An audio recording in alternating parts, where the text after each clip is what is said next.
et que tous aillent au paradis, mais aussi qu'ils aient une relation ici.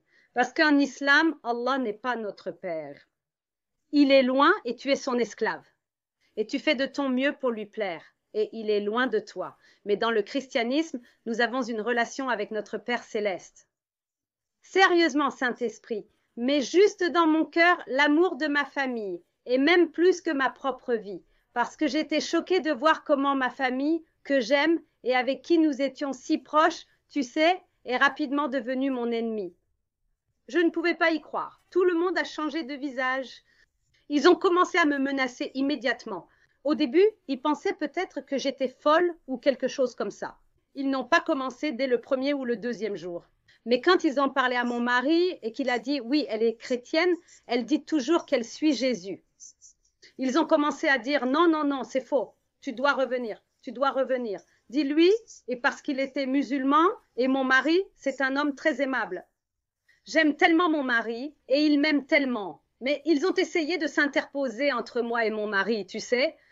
Et après cela, ma famille est allée à la mosquée, à parler aux imams, ce qu'ils allaient faire de moi, parce que maintenant je suis une infidèle. Je suis la première génération de ma famille. Je suis la première personne à avoir reçu Jésus. Et je ne suis pas dans un pays de la charia ou une loi de la charia. Je suis comme une occidentale vivant au Royaume-Uni. Mais tu sais ce qu'ils ont fait? Ils sont allés à la mosquée, on parlait avec eux, et après cela, ils ont eu une réunion. Et quand ils ont eu la réunion, ils ont appelé mon mari et ils ont dit qu'ils avaient pris une décision. Parce qu'au début, c'était comme ramène-la, ramène-la. Mais quelques jours plus tard, ils ont dit non. Si elle est toujours chrétienne, nous avons deux options. Et les deux options qu'ils ont données à mon mari étaient soit de prendre mes enfants et de partir, parce que ce n'est plus mon mari. Maintenant, je suis une infidèle, ou de me tuer. C'est ce qu'ils ont dit. Ma famille a dit ça. Et tu sais qui a donné cette nouvelle à mon mari? Ma propre mère est celle qui a transmis le message à mon mari. Ça m'a brisé le cœur. Je ne pouvais pas croire que ma chère maman et ma famille, que j'aime de tout mon cœur, plus que ma propre vie. Maintenant, ils sont après moi.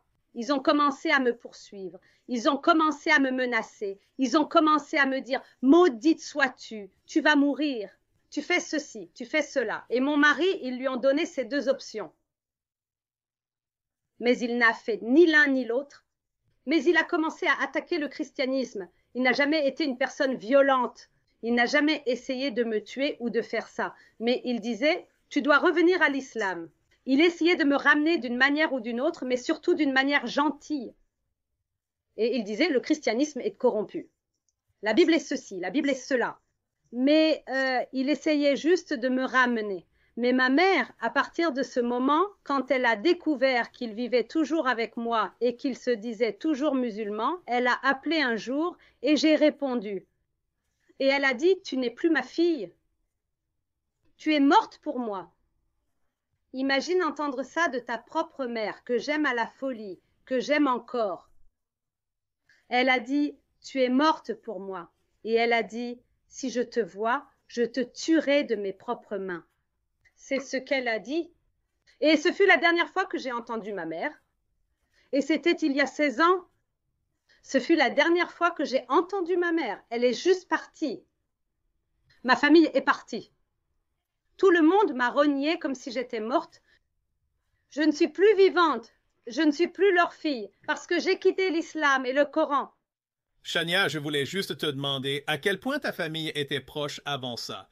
Tellement proche, très proche, tellement proche, relation très proche, famille très aimante. Ils m'aimaient, ma mère m'aimait. Mes frères et sœurs, tout le monde m'aimait. Et tu sais, les musulmans, ils sont très impliqués dans ta vie.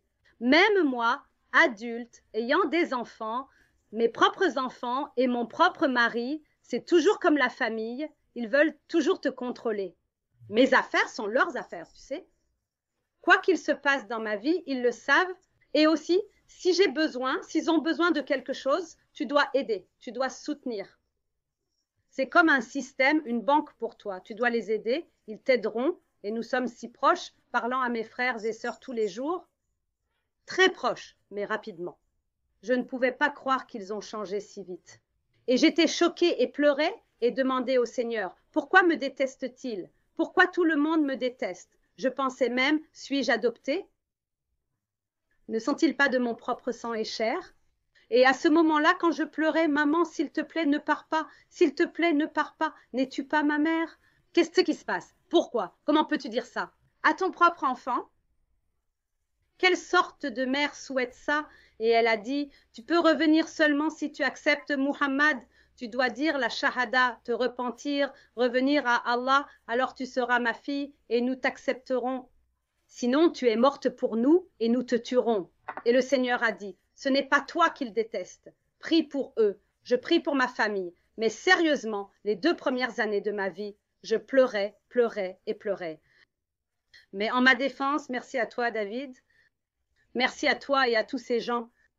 Sam Shamoun, l'équipe de Jésus ou Muhammad ont sauvé ma vie parce que quand ils m'attaquaient, maintenant j'ai aussi mon mari à la maison. Pendant 4 ans, il était encore musulman. Ces 4 années ont été un enfer pour notre mariage parce que je me demandais chaque jour, va-t-il me quitter? Va-t-il emmener mes enfants? Je ne me souciais pas s'il me tuait sérieusement. Certaines personnes me disaient, comment peux-tu dormir avec cet homme dans son lit? Un homme musulman que tous les imams et la mosquée et tout le monde et ta famille lui disent de te tuer.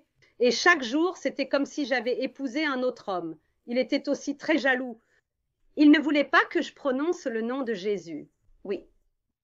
Et chaque jour, il attaquait et disait quelque chose de mal, que la Bible était falsifiée, ceci et cela, que le christianisme est mauvais. C'est comme Hollywood.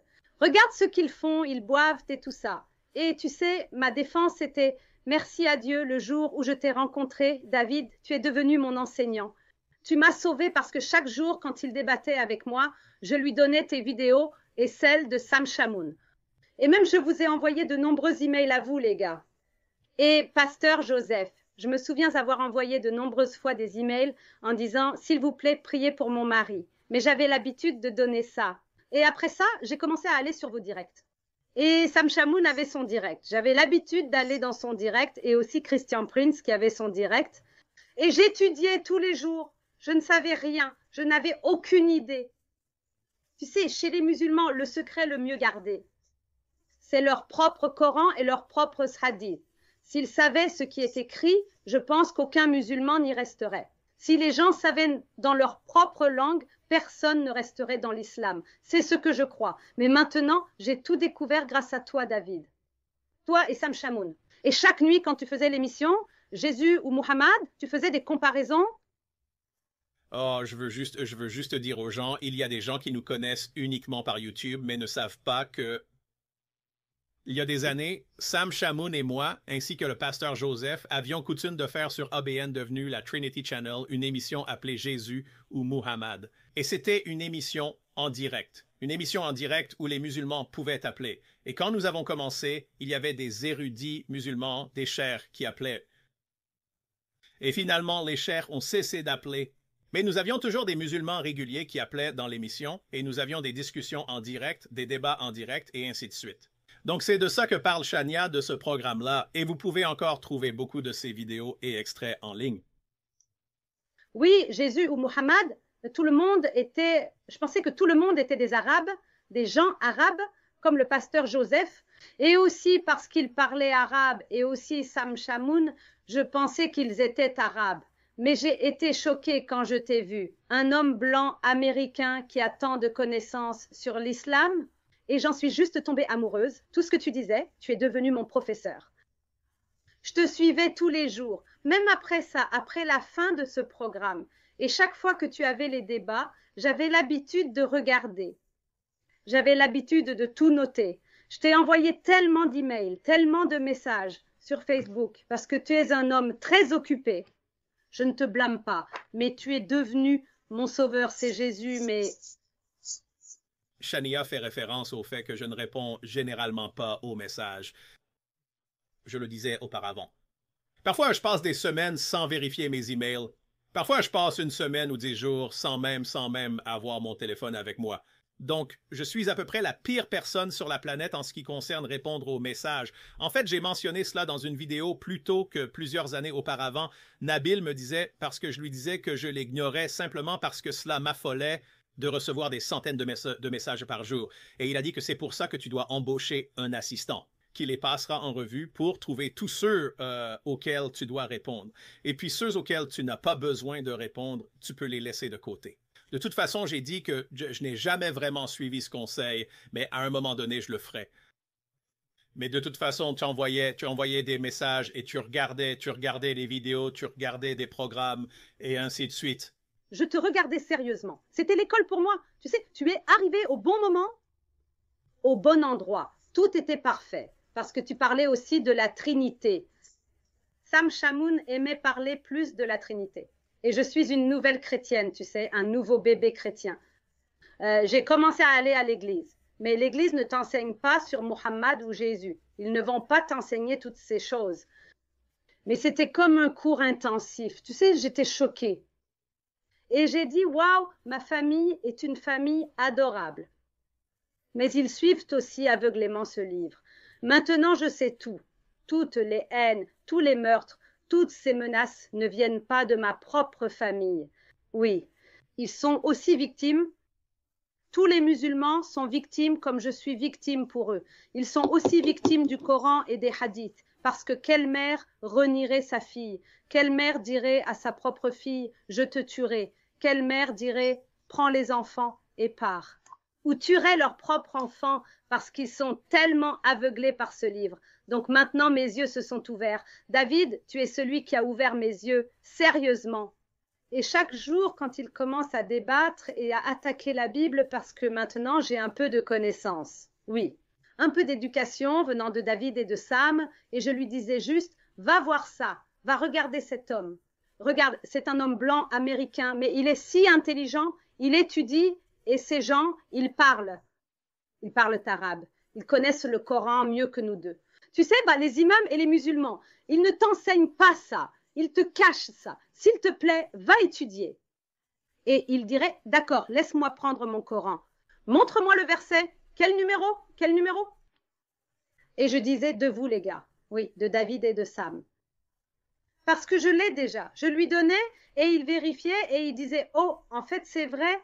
Mais après cela, il disait, ok, mais ils ne sont pas musulmans. Je ne les écoute pas. Ils restaient juste silencieux.